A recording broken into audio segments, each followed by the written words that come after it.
이번 영상에서 시원하게 웃자람이 일어나는 기작과 어떤 것들 때문에 웃자람이 일어나고 그 웃자람을 해결하기 위해서 뭘 해야 하는지, 어떤 농법이 가장 맞는지를 체계적으로 가르쳐 드릴 예정이에요. 결론부터 말씀드리겠습니다. 웃자람이 일어난 이유는 질소질의 무분별한 공급 때문입니다. 안녕하세요, 농사백단입니다. 이번 시간엔 드디어 처음 시작을 하는데요, 그랜드 오픈이죠. 뭐가 시작되냐면 바로 비료사관학교가 시작됩니다. 이전 영상을 보신 분들도 있으실 거고 없으신 분들도 있을 것 같아서 좀 간략하게 설명을 드리자면, 저희가 이제 농한기를 이용해서 나 이때 농사 짓는데 하시는 분들도 있겠지만, 대부분의 이제 원예 작물들이랑 과수하시는 분들께서는 이제 농한기에 접어들었으니까요. 농한기에 접어들어서 저희가 좀 이제 열심히 공부할 수 있는 양질의 컨텐츠들을 좀 체계적으로 가르쳐 드릴 예정입니다.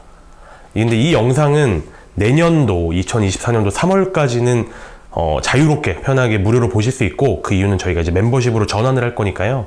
지금 바로 이제 구독하기 버튼을 눌러주셔서 저희 영상이 업로드 될 때마다 빠르게 열심히 들어주셔가지고 정말 양질의 컨텐츠들을 습득하시고 농사에 꼭 적용을 하시는 것을 적극적으로 권장드립니다.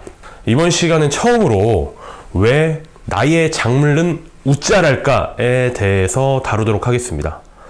사실 웃자람이라는 거는 특히나 원예 과수 작물을 하시는 분들께서는 꼭 해결하셔야 되는 내용이죠. 지하부뿐만 아니라 지상부의 생육이 좋아야지 과일들도 착색도 잘 되고 달아지고 수확량도 늘어나고 다 아시는데, 문제는 뭐냐면 결국에 영양생장과 생식생장의 경쟁이잖아요. 웃자란다는 얘기는 영양생장이 너무나 과도하다는 얘기로 동치시켜서 이해할 수 있고요. 영양생장이 과도하게 되면 당연히 생식생장이 조금 빈약해질 수밖에 없는 사실입니다. 그렇기 때문에 웃자람은, 지상부는 풍성하게 키우고 싶으면서도 웃자라지 않게 만드는 것은 지금 작금의 이제 농민분들께서 고민하시는 부분인데요. 이번 영상에서 시원하게 웃자람이 일어나는 기작과 어떤 것들 때문에 웃자람이 일어나고 그 웃자람을 해결하기 위해서 뭘 해야 하는지, 어떤 농법이 가장 맞는지를 체계적으로 가르쳐 드릴 예정이에요. 결론부터 말씀드리겠습니다. 웃자람이 일어난 이유는 질소질의 무분별한 공급 때문입니다. 그럼 왜 질소질? 나는 똑같이 질소, 인산, 가리 뿐만 아니라 다른 다량원소, 미량원소 줬는데 왜 비가 오기만 하면 질소질이 다량으로 공급이 돼서 웃자라는 것인가? 그 부분에 대해서 더 자세하게 한번 알아보도록 하시죠. 양분은 결국에 연면시비, 목면시비, 과면시비 여러 가지 방법이 있지만, 뿌리를 통해서 흡수되는 게 절대 다량이라고 일단 이거는 외우고 넘어가셔야 될 것 같은데요. 그럼 뿌리를 통해서 양분이 어떻게 흡수가 되냐? 그게 세 가지 방법이 있습니다. 첫 번째 방법은 물이 흡수되면서 함께 뿌리로 흡수된다. 이것을 우리는 집단 유동이라고 부를 거고요. 그리고 토양과 접촉한 뿌리를 통해서 토양과 뿌리의 경쟁 관계로 양분이 흡수가 된다. 이것을 이제 뿌리 가로채기 또는 이제 이온 교환이라고 이해해 주시면 될 것 같고요. 마지막 방법은 고농도에서 저농도로 그냥 양분이 확산되는 과정으로 뿌리를 통해 양분이 흡수된다. 이거는 그냥 확산이라고 부르도록 하겠습니다. 정리하면 뿌리를 통해서 양분이 흡수되는 과정은 집단 유동 혹은 뿌리 가로채기 혹은 확산, 이렇게 세 가지 기작으로 뿌리를 통해서 양분이 흡수된다라고 이해해 주시면 될 것 같고, 그러면 어떤 방법이 양분을 가장 많이 전달할 것이냐, 식물의 체내로 가장 많이 전달할 것이냐 보시면 순서대로 1번, 2번, 3번입니다. 다시 정리할게요. 뿌리를 통해서 양분이 흡수되는 건, 가장 많은 양의 양분이 흡수될 수 있게 만드는 것은 바로 집단 유동, 그 다음이 이제 뿌리 가로채기, 그 다음이 이제 확산이라고 이해해 주시면 되겠습니다. 실제로 양분별로 우리가 한번 나눠서 살펴볼 수 있을 것 같은데요. 질소, 아까도 웃자람을 일으키는 주범이라고 말씀을 드렸죠. 이 질소 같은 경우는 대부분의 양 98%의 질소가 뿌리를 통해서 흡수되는 질소의 98%가 전부 다 집단 유동을 통해서 물과 함께 공급된다라는 겁니다. 굉장히 많은 양이네요. 그리고 나머지가 뿌리 가로채기 그리고 확산은 매우 적은 걸 보실 수 있는데, 인산이랑 가리는 이것과 매우 상반됨을 살펴보실 수 있습니다. 일단 첫 번째로 인산 같은 경우는 집단 유동, 물과 함께 뿌리로 흡수되는 거 고작 6% 밖에 되지 않는다. 그리고 뿌리 가로채기도 고작 3%, 나머지 90%가 넘는 양이 고농도에서 저농도로 확산 과정을 통해서 흡수가 된다는 거예요. 그럼 여기까지 듣고서 우리가 이해해야 되는 부분은 뭐냐? 질소랑 인산의 흡수 패턴 차이를 이해해야 된다는 거죠. 질소 같은 경우는 물과 함께 이동해서 물과 함께 뿌리로 흡수가 된다는 거고요.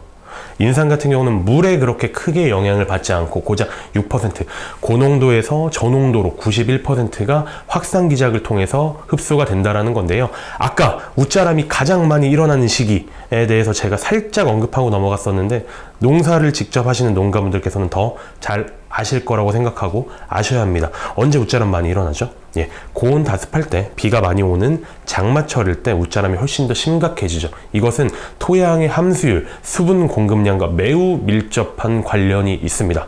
토양의 수분 공급량이 늘어나니까 수분이 많아질 때 잘 흡수가 되는 친구는 이것만 살펴보시더라도 인산이 아니라 질소다라는 걸 살펴보실 수 있는 거죠. 예, 칼륨도 마찬가지인데요. 칼륨 같은 경우는 인산보다는 조금 덜하지만 비슷합니다. 집단 유동, 물을 통해서 흡수되는 것들이 20%, 나머지 80%는 물과 크게 관련 없이 뿌리 가로채기가 2%, 그리고 고농도에서 저농도로 이동하는 확산이 78%라는 거죠. 예, 인산과 칼륨을 같은 카테고리로 묶고 질소를 다른 카테고리로 묶었을 때 물이 많으면 흡수가 잘 되는 건 뭐다? 질소다.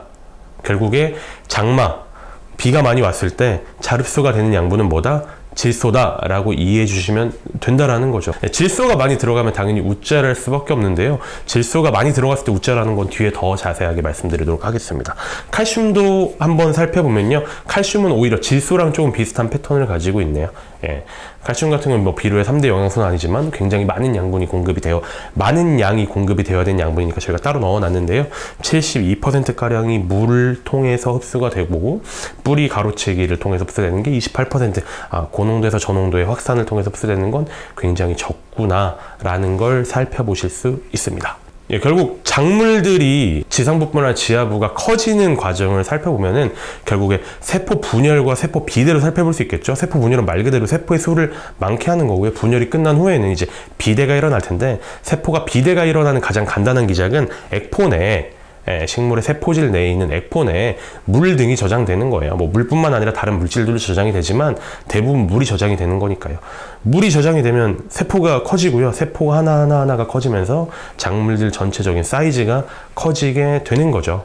그럼 이때 비가 오게 되면 당연히 물도 많이 공급이 되지만 그것뿐만 아니라 집단 유동, 물과 함께 공급되는 과정이라고 배웠죠. 집단 유동을 통해서 질소가 무분별하게 많이 공급이 되게 되는 거죠.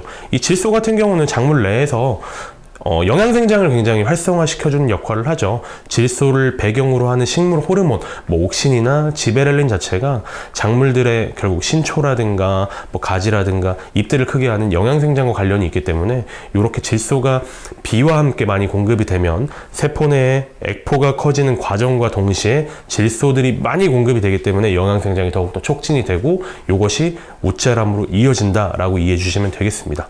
예. 다시 한번 이해하셔야 돼요. 인산이랑 가리는 이거랑 크게 연관이 없는 거죠. 인산이랑 가리는 아까 살펴보셨다시피 집단 유동이 아니라 뿌리 가로채기라든가 확산으로 훨씬 더 많은 양이 공급이 되니까. 예를 들어서 웃자람을 해결하기 위해선 노지에서 재배하는 경우에는 액포에 물이 들어가는 그런 과정들을 저희가 막을 수는 없겠죠. 그래서 웃자람을 막기가 어려운 이유가 그것 중에 하나인데요. 그럼 다른 방법으로 좀 생각을 해보셔야 될 것 같아요. 물이 공급되는 기작과 반대로, 그것과 별개로, 물이 기작되는 과정과 별개로 질소의 무분별한 공급을 막아야 하고요. 그 말은 질소가 이제 식물 체내에서 질소의 활성도를 좀 낮춰야 된다는 얘기인데, 그 활성도를 낮출 수 있는 것으로 농가분들이 제일 많이 사용하시는 게 인산가리죠. 인산가리 말고 이제 뭐 인산칼슘이라든가 칼슘제도 억제제로 쓸 수 없나요? 쓸 수 있나요? 이런 질문들이 많으신데 그분도 뒤에 다루도록 하겠습니다. 인산가리 연면 시비가 굉장히 효율적인 이유는요.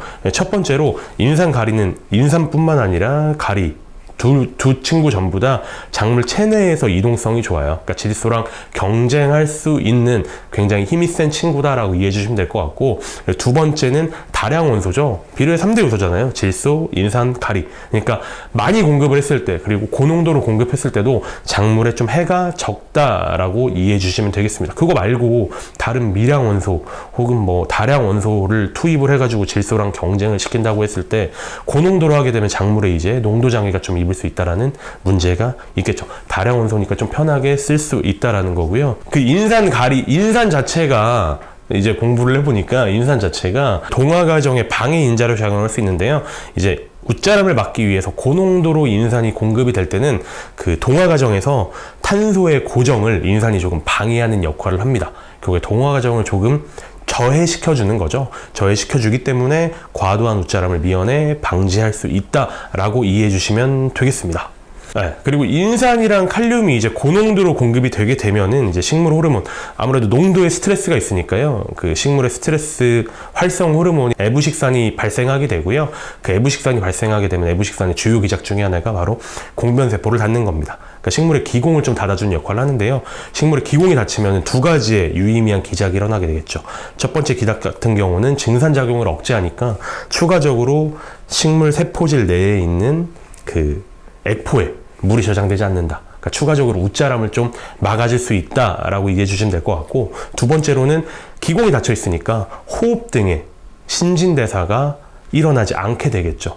호흡 등의 신진대사가 덜 일어나게 되니까 물질대사가 덜 일어나게 되는 거고, 그렇게 되면 당연히 조금 웃자람을 방지할 수 있다라고 이해해 주시면 될 것 같고, 그리고 또 중요한 포인트가 있죠. 여기 보시면 이동성이 좋은 양분, 질소, 인산, 칼륨, 뭐 마그네슘 등이라고 적혀 있는데 질소랑 싸울 수 있는 친구라는 겁니다. 인산이랑 칼륨은 이동성, 작물 체내에서 이동성이 좋으니까요. 반면에 작물 체내에서 이동성이 좋지 않은 양분들, 칼슘, 붕소, 기타 등등. 그러니까 이것만 보시더라도 인산이랑 칼륨은 이동성, 작물 체내에서 이동성이 좋으니까 질소랑 대적할 수 있지만, 뭐 이런 인산이랑 칼륨이 고농도로 공급이 되었을 때 뭐 에부식산이라든가 탄소의 고정을 막는다라든가 뭐 팽압이 낮아진다라든가 이런 거는 결국에 세포 곳곳으로 인산이랑 칼륨이 열심히 전달이 되고 그 시그널을 줘야 되는 거잖아요. 그렇게 돼야지 훨씬 더 웃자람을 빠르게 예방할 수 있을 거잖아요. 그러면 이거는 어떤 거랑 정확하게 비례하냐면 그 이동성, 작물 체내에서 이동성이랑 정확하게 비례한다고 보시면 되겠죠. 그러니까 이것만 보시더라도 이동성이 좋지 않은, 작물 체내에서 이동성이 좋지 않은 칼슘 같은 경우에는 조금 웃자람을 막기에는 한계가 있는 양분이다라고 이해해 주시면 되겠습니다.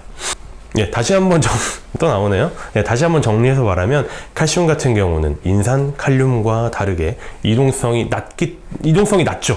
이동성이 낮고 한번 이제 어떤 기관으로 흡수가 되게 되면 다른 기관으로 재전류가 거의 불가능한 양분입니다. 그렇기 때문에 인산이랑 칼륨처럼 질소와 열심히 싸워줄 수가 없다라는 얘기죠. 예. 웃자람을 막기에 칼슘은 그렇게 적합한 양분이 아니다라는 거고, 그럼에도 불구하고 농가분들께서 칼슘 형태를 많이 사용하십니다. 예, 인산 칼슘이라든가 염화 칼슘을 많이 사용하시는데 이동성이 낮은 칼슘이 들어있다 보니까 고농도로 사용하셔야 돼요.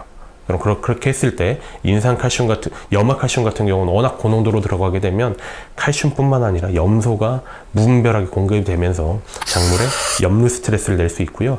인산 칼슘은 실제로 써보신 분들은 잘 알겠지만 인산 칼륨에 비해서도 너무나 턱없이 용해도가 낮습니다. 쓰시기 굉장히 불편하고 그렇게 효과가 좋지 않은 비종이다라는 거를 말씀드리고 싶습니다. 또 그리고 농가분들께서 지금까지 정리하면은 결국에 웃자람이 일어나는 기작도 설명을 드렸고, 인산과 칼륨이 웃자람을 막는 기작도 설명을 드렸는데요. 그러니까 그리고 제일 적합한 비종은 인산과 칼륨, 인산 칼륨이다라고까지 강조를 많이 드렸는데, 농가분들께서 칼슘의 형태, 칼슘을 포함하고 있는 양분, 염화칼슘이라든가 인산칼슘을 사용하시는 게 그렇게 적합하지 않다라고 설명을 드렸고, 요거는 진짜 적합하지 않은 것 같은데